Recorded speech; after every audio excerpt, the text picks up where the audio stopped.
Siempre me parece que terminamos en el mismo punto, o la moral o el género. Si el fundamento del castigo del cliente en el Código Penal es la protección del género femenino, solo pueden ser sujetos activos los clientes hombres, solo pueden ser sujetos pasivos, o bueno, mejor vale, que el sujeto pasivo en realidad es toda la sociedad, no se sabe bien según el bien jurídico, pero solamente se podría fundamentar cuando quien vende el sexo es mujer, con los problemas de igualdad que ya se han dado en otros ámbitos, y a mí aquí me ha llegado a decir, se debería decir el pecado, pero no el pecador, no les queda muy lejos, que además mujeres cisexuales, no transexuales, porque el problema del patriarcado es la violencia que se ejerce contra la mujer cisexual, es decir, las mujeres transexuales que practican la prostitución no merecerían esa protección porque obviamente no forman parte del fundamento.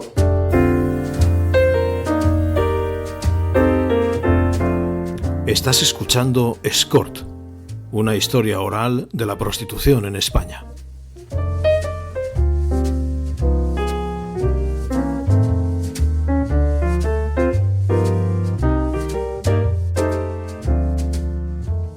En este capítulo vamos a escuchar la voz de Mariona Llobet, profesora de Derecho Penal de la Universidad Pompeu Fabra. Llobet participó el 28 de noviembre en una mesa redonda sobre prostitución en la Facultad de Derecho de la Universidad de Valencia. En su intervención, analiza desde el punto de vista del derecho penal los postulados del abolicionismo y sus propuestas legales.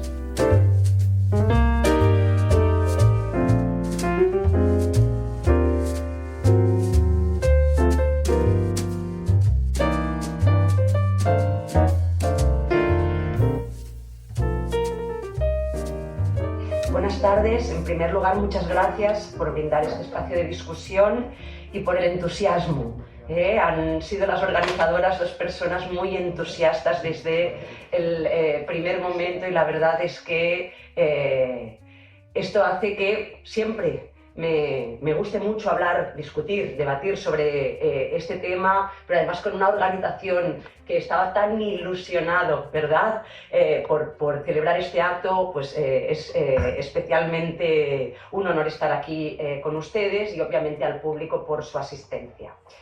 Yo en esta primera cuestión, me gustaría decir dos cosas, analizar dos puntos. La primera, y efectivamente en relación con lo que decía Janet, lo que nos tenemos que plantear es por qué cuando algo que si se realiza sin una contraprestación dineraria, nos parece en general absolutamente legítima, digo en general porque ciertamente hay algún sector radical que incluso problematiza con el practicar, ¿no?, sexo, que lo consideran siempre un acto de violencia, pero dejando de lado estas posturas radicales, yo diría que minoritarias, lo cierto es que hay un consenso en que la sexualidad onerosa no es problemática, pero lo que lo es la mercantilización, es decir, que cuando mercantilizamos el sexo dejamos de tolerarlo. Podemos practicar sexo por amor, por placer, para procrear, pero no a cambio de dinero. ¿Por qué? Además, ¿por qué podemos mercantilizar nuestro intelecto, nuestra fuerza física, como decía efectivamente Janet, pero no la parte física sexual, es decir, el mantener relaciones sexuales? De entrada, esto es una cuestión moral respecto de la cual depende de la postura de cada uno. La mía es que efectivamente un ordenamiento jurídico centrado en el respeto al libre desarrollo de las personas debería ser neutral. Igual que con quien mantenemos relaciones sexuales, personas del mismo sexo o del mismo género, o como, por ejemplo, relaciones sadomasoquistas. Son cuestiones que forman parte de nuestra autonomía personal, de nuestra privacidad y, por tanto, como decía, al Estado esto no le interesa, no debería ser competencia de este. Por tanto, aquí fíjense que la clave es sexo mercantilizado. Segunda cuestión, no obstante, efectivamente podríamos decir que determinadas conductas que realizamos como particulares efectivamente tienen efectos sociales y que pues los ordenamientos jurídicos nos imponen deberes de tolerancia. Es decir, continuamente el ordenamiento jurídico, los estados reparten cargas entre individuo y sociedad, con ejemplos muy básicos. Oigan, que a mí me encanta ir en moto sin casco, ¿por qué me obliga usted a ponerme el casco? Bueno, porque está demostrado que si hay un accidente, las lesiones son mucho peores, esto cuesta mucho dinero al erario público, al contribuyente, y ese dinero es mejor, ¿verdad?, destinarlo a pues, otros fines. Con lo cual, ciertamente, el Estado impone, por cuestiones de necesidad social, de interés social, lo que se denominan deberes de tolerancia a los individuos. Y claro, fíjense, aquí aparece la segunda cuestión que se dice desde el abolicionismo. No solo es sexo mercantilizado, es que el sexo mercantilizado, cuando lo practica una mujer, es decir, cuando lo practican mujeres, y aquí nos aparece, por eso digo, la segunda cuestión esencial para poder debatir sobre este tema, lo que hacemos es mantener, ¿verdad?, la sociedad patriarcal. Es decir, el problema no es tanto el sexo mercantilizado, porque si lo practican hombres, eso no es problemático, lo problematizamos además cuando quien vende sexo es mujer y quien lo compra es hombre, porque efectivamente este perpetúa unas estructuras patriarcales y por tanto, ¿verdad?, se está imponiendo un deber de tolerancia a esas mujeres que, como decía Janet, practican sexo, venden sexo a cambio de dinero, porque esto tiene unas repercusiones sociales. Claro, ¿cuáles son, a mi juicio, los dos principales problemas de esta postura, de esta visión, que, como hemos dicho, convierte en un problema social, efectivamente, una decisión individual? Bueno, la primera, que tiene que ver con la imposición de deberes de tolerancia. Es decir, vamos a imponer estos deberes de tolerancia de que para que la sociedad sea menos machista, quien tiene que sufrir esas consecuencias son las mujeres, a las que previamente se dice que son especialmente vulnerables, y que el género en mayúscula, ¿verdad?, merece ese sacrificio, y que lo que tienen que hacer es dedicarse a otras tareas, cobrando menos dinero, porque de esta manera convertiremos a nuestras sociedades en más igualitarias. Me parece que desde una perspectiva de filosofía política, hacer recaer este deber de tolerancia en este colectivo es injusto y diría que hasta mezquino, sobre todo cuando se hace desde la poltrona académica y política. Segunda cuestión, además, ¿cuántas realidades machistas hay? ¿Cuántas realidades en nuestras sociedades hay que perpetúan nuestra sociedad patriarcal? ¿Qué vamos a hacer? ¿Prohibirlas todas? Vamos a convertir nuestras sociedades en algunas, ¿verdad?, en unas sociedades que conviertan a cualquier conducta, realidad no plenamente igualitaria en algo que se debe prohibir, y además a través del derecho penal, porque igual alguien ha dicho que hace una penalista aquí. Bueno, una penalista está aquí porque efectivamente el abolicionismo no es solamente que quiera abolir la prostitución, lo quiere hacer a través del derecho penal, porque al final está todo muy centrado, de esto hablaremos, en incluir en el Código Penal un nuevo delito que lo que castiga es comprar sexo de terceras personas, y aquí que esté una penalista. Con lo cual, segundo problema, a mi juicio, yo no voy a negar de que me parece que efectivamente la prostitución es patriarcal en el sentido de que perpetúa determinados roles, mujeres dando placer, hombres comprando placer. Yo no les voy a negar la descripción. Lo que me parece es que, como decía, el deber de tolerancia no debe recaer en este colectivo, y que además no lo podemos prohibir todo. Tenemos que cambiar nuestras sociedades, pero no a través de la prohibición. Y en este sentido, yo no dudo, y con esto acabo en relación a esta primera cuestión, que desde el abolicionismo sientan que tienen el deber de cooperar en una sociedad mejor, más igualitaria. Lo que pasa es que en su utopía crean distopías, porque, como les decía, al final todo termina muy centrado en el derecho penal. Y esto, Francia es un gran ejemplo. Por mucho que la ley francesa abolicionista haya también, junto a las políticas criminales, establecido una serie de medidas de políticas sociales, no han funcionado, porque luego ese dinero no llega a las personas que se les ha dicho no puedes practicar el trabajo sexual. Este sí te lo permito practicar, porque hay mucha inmigración vinculada con la prostitución, y porque hay una serie de limitaciones al final de cuánto dinero se va a destinar en estas políticas, y lo cierto es que están en peor situación en relación a salud, seguridad, de lo que están en otros modelos, con lo cual mucho cuidado. Yo no dudo de que desde la psique, si me permiten, del abolicionismo, crean que están contribuyendo en crear una sociedad mejor y por tanto que están persiguiendo una utopía, pero lo que dejan en un primer momento es una distopía tal y como funcionan nuestras sociedades, que precisamente de social cada vez, desgraciadamente, tienen menos. Me gustaría, desde el ámbito, ¿no?, que conozco, sobre el que he investigado y que también, bueno, como voluntaria de la Cruz Roja he observado, es la relación entre estigma y victimización. ¿De acuerdo? Y en este sentido, yo cuando empecé a analizar los argumentos del abolicionismo, mi sensación era, al abordar las lecturas, que los argumentos aparecían absolutamente mezclados. Entonces, dijéramos que para intentar entenderlos, para intentar abordarlos, lo que hice fue crear un discurso en mi cabeza, ¿no?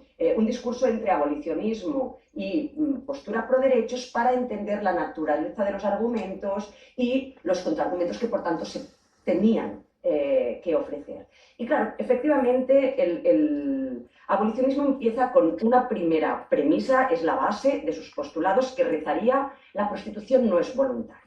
Y fíjense, para negar, ¿verdad?, esta voluntariedad, hay una primera vía, que es la directa, basada eminentemente en juicios descriptivos. Y es intentar ofrecer, desde una perspectiva empírica, que hay un porcentaje de prostitución que no es voluntaria. 95, no sé si leyeron ahora hace poquito un informe, ¿no?, del Ministerio de Igualdad de aquí de España, 90% es explotación sexual. Otras académicas que han dicho el 84%. Es decir, nos dan cifras ¿no?, absolutas sobre el porcentaje de personas que ejercen el trabajo sexual coaccionadas por terceros. Sobre esta primera vía, ahora no tengo tiempo de detenerme, pero las cifras están construidas sin ningún rigor metodológico. Les podría ofrecer no pocos ejemplos, pero sí, por lo menos, quédense con este último que les comentaba. ¿Cómo puede ser que recientemente un estudio de igualdad haya cambiado el marco de prostitución en España del 90% como porcentaje de explotación sexual a, en pocas semanas, del 24%? Del 90 al 24. Un estudio que en pocos días te pasa de una cifra de 90 a una de 24 no tiene ningún rigor metodológico. Pero esto es un ejemplo que les ofrezco ahora, pero podría estar por lo menos una hora dándoles otros ejemplos. Con lo cual, primera vía directa, esa premisa: la prostitución no es libre, no hay consentimiento, cae. Pero claro, entonces, claro, contraataca, ¿no?, el modelo pro derecho. No, mire, que estas cifras no tienen ningún rigor metodológico. Lo reconocen, incluso abolicionistas académicas han tenido que reconocer que no hay estudios que permitan avalar una cifra concreta. ¿Qué contraargumentan? Bueno, pero igualmente podemos mantener esta premisa: la prostitución no es voluntaria, porque quien la ejerce mayoritariamente es vulnerable. Y aquí aparece la vinculación entre prostitución y vulnerabilidad. ¿Por qué son vulnerables? Porque la gran mayoría son mujeres, son pobres, son inmigrantes, han sufrido abusos a lo largo de todas sus vidas, y además ejercen una profesión, una actividad que es muy peligrosa, porque hay mucha violencia y porque además, producto de esta, hay grandes porcentajes de estrés postraumático. Claro, ¿qué les podría decir? ¿Qué les podría decir sobre esto? Simplemente, yo no voy a negar de nuevo la descripción de la realidad, que la mayoría son mujeres, que la mayoría pertenecen a clases sociales bajas, que la mayoría son inmigrantes y que además es un tipo de profesión, de trabajo, de actividad que, como no está regulada, esto hace que efectivamente puedan haber mayor número de abusos. Simplemente voy a citar el estudio elaborado por la Organización Internacional del Trabajo del año 2021, titulado Haciendo realidad el trabajo doméstico decente. Punto número 1, dicen: de los 75,6 millones de trabajadores domésticos en el mundo, el 76,2 son mujeres. Con lo cual tenemos, ¿verdad?, una primera cuestión descriptiva en que la prostitución y el trabajo doméstico coinciden. Segunda, la pobreza y la falta de oportunidades laborales son algunos de los factores más importantes para hacerlo. Se colige, ¿no?, con precisión, de nuevo, efectivamente, con la prostitución. Clase social baja bueno, que no tienen grandes salidas profesionales. 3. El 81,2% trabaja informalmente, lo que incrementa su vulnerabilidad, así como la violencia y acoso que sufren. Exactamente lo que critican en relación a la prostitución. Entonces la pregunta es, ¿por qué desde esta segunda vía, vulnerabilidad, a las trabajadoras domésticas sí que se les reconoce su derecho, ¿verdad?, al cuidado, al servicio, pero, de nuevo, lo que no se puede mercantilizar es el sexo? Con lo que esto yo no voy, como digo, a negar la mayor, pero sí lo que se colige de esta premisa. ¿Qué responde, por tanto, aquí el modelo pro derechos? Miren, yo no soy más vulnerable que quien se dedica a esta actividad y resulta que esta actividad la reconoce y la mía no la reconoce.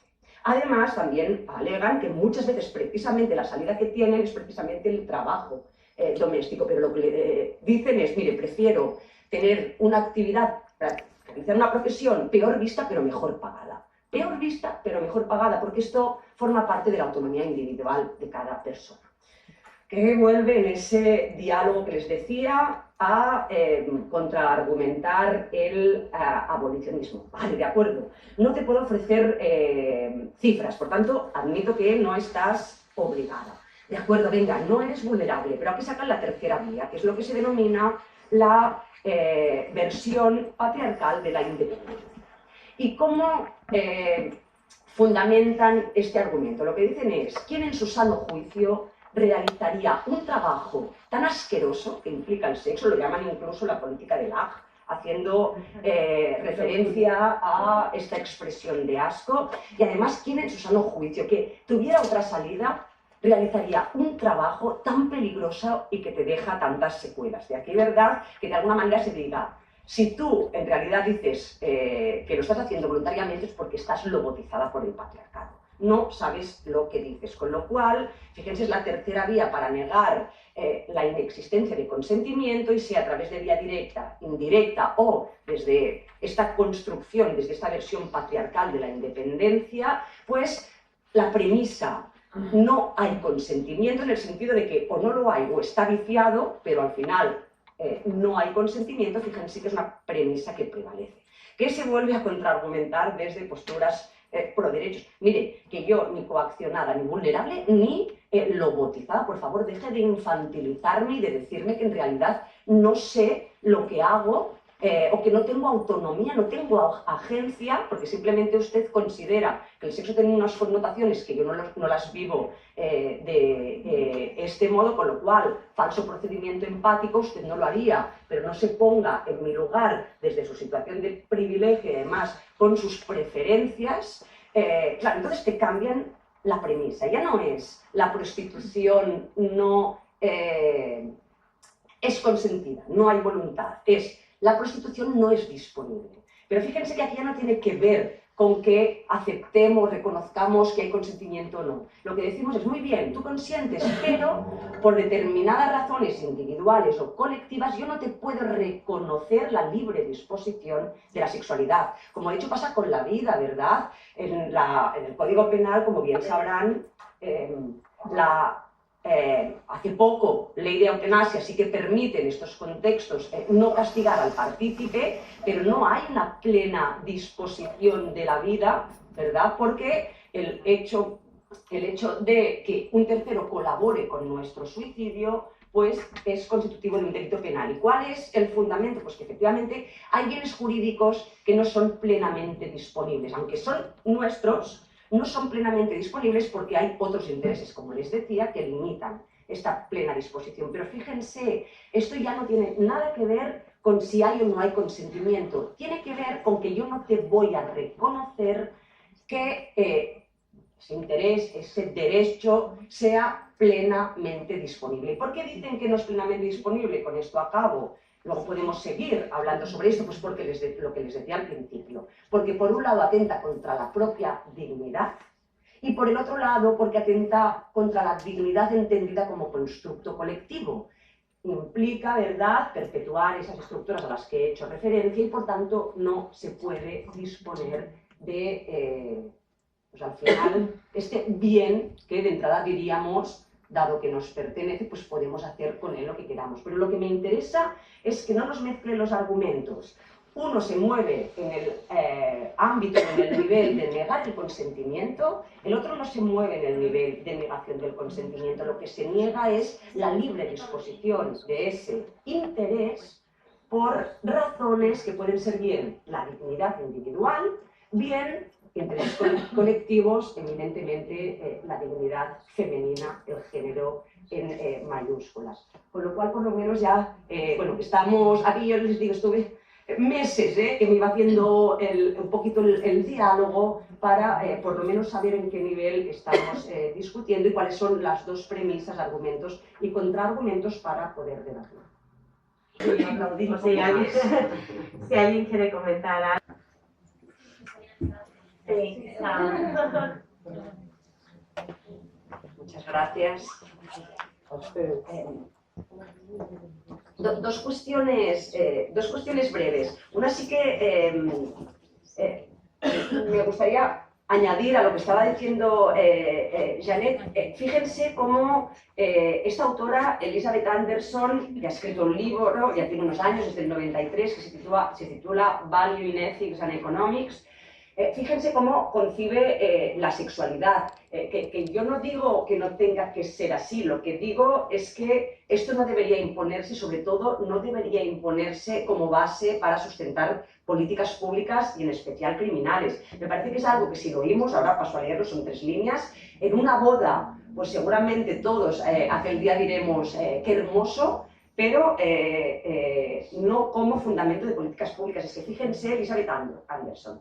El sexo comercial, como mercantilización, destruye el tipo de reciprocidad necesaria para realizar la sexualidad humana como un bien compartido. Tal reciprocidad solo se logra cuando cada miembro corresponde en especie al regalo del otro, ofreciendo su propia sexualidad con el mismo espíritu con el que recibió la del otro, como una genuina ofrenda de sí mismo.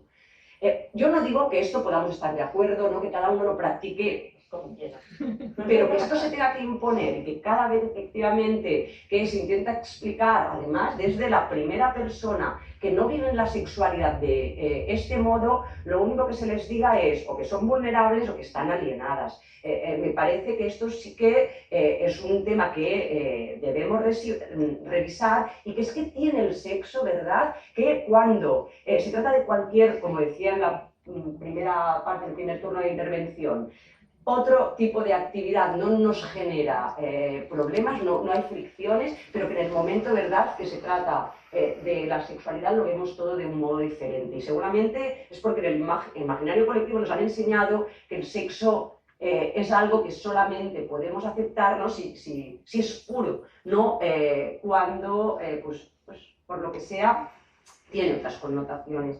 Esto simplemente para, se me llamó, cuando leí esto, yo he de reconocer que igual que supongo que les pasa, a que cuando esta postura oye esto, pues debe de alguna manera sentir urticaria, a mí una realidad, a mí me pasa cuando leí esto, pensé, madre mía, si es la Iglesia.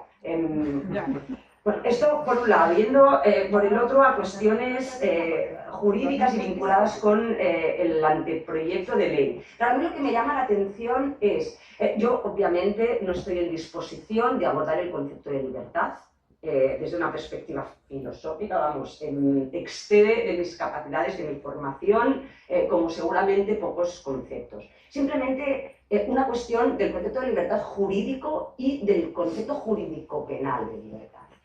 Efectivamente, en derecho penal, especialmente cuando decimos que una conducta no es voluntaria, pues bien, cuando un tercero nos obliga a realizar ese hecho en contra de nuestra voluntad y normalmente viene mediatizado efectivamente por la existencia, por el uso de lo que se llama medios comisivos. Suelen ser la violencia, la intimidación, el engaño o algún tipo de abuso de necesidad, de vulnerabilidad de la víctima o de superioridad del actor. Con lo cual, efectivamente, cuando nos obligan en contra de nuestra voluntad a hacer lo que no queremos, Aquí no hay libertad. ¿Qué pasa cuando son las circunstancias adversas las que, menos posibilidades, menos margen, ¿no?, de elección, el que nos lleva a realizar una determinada tarea, a tomar una determinada decisión? Por eso digo, no voy a abordarlo desde una perspectiva filosófica, pero jurídicamente esto no se dice que sea un acto impuesto o no voluntario, ¿de acuerdo? Lo único que ciertamente aquí, y esta es la segunda parte, que protege el derecho en estos supuestos de personas vulnerables que efectivamente por sus circunstancias adversas en ocasiones tienen que aceptar algunas imposiciones por parte de terceros, pues la explotación laboral. Con lo cual, me parece que tenemos que distinguir jurídicamente dos realidades, ahora concretamente en torno a la prostitución forzada por un tercero, la coactiva a través de cualquier medio, violencia, intimidación, engaño o abuso incluso. Si no vales para nada, ¿no ves que solo podrías hacer esto? Aquí también hablaríamos de una prostitución no libre. Pero cuando ningún tercero me determina a realizar esa actividad, jurídico-penalmente aquí tenemos que hablar de prostitución voluntaria, no filosóficamente, pero sí jurídico-penalmente. Pasa que efectivamente no podemos perder de vista en que hay situaciones vitales mucho más vulnerables que otras, y aquí entra, por supuesto, el derecho penal que protege los derechos de los trabajadores y el delito de explotación, ¿no? Porque igual que pasa con alguien, pues, del globo. Acepto por €1 repartir todo el día. Pues mire, no, le vamos a limitar que aunque usted crea que va a estar mejor con ese euro, efectivamente desde el Estado no podemos permitir que usted sucumba a determinadas estructuras de poder, y efectivamente aquí en este ámbito de vulnerabilidad lo que vamos a limitar es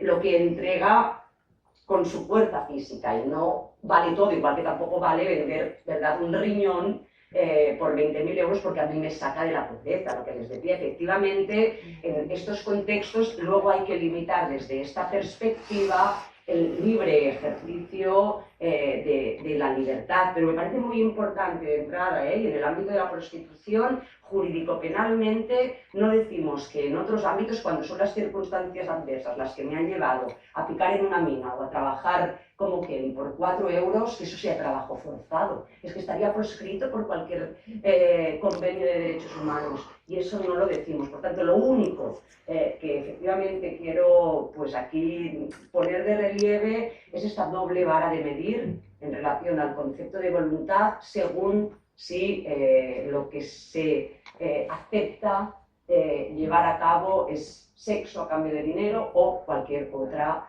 actividad a cambio de dinero. Con lo cual, al final, es que siempre me parece que terminamos en el mismo punto, o la moral o el género. Y por esto acabo, es que fíjense, si el fundamento del castigo del cliente en el Código Penal es la protección del género femenino, solo pueden ser sujetos activos los clientes hombres, solo pueden ser sujetos pasivos, o bueno, mejor vale, que el sujeto pasivo en realidad es toda la sociedad, no se sabe bien según el bien jurídico, pero solamente se podría fundamentar cuando quien vende el sexo es mujer, con los problemas de igualdad que ya se han dado en otros ámbitos. Y a mí aquí me ha llegado a decir, se debería decir el pecado, pero no el pecador, no les queda muy lejos, que además mujeres cisexuales, no transexuales, porque el problema del patriarcado es la violencia que se ejerce contra la mujer bisexual, es decir, las mujeres transexuales que practican la prostitución no merecerían esa protección porque obviamente no forman parte del fundamento. Entonces, claro, ya cuando escucho eso, a mí me estalla literalmente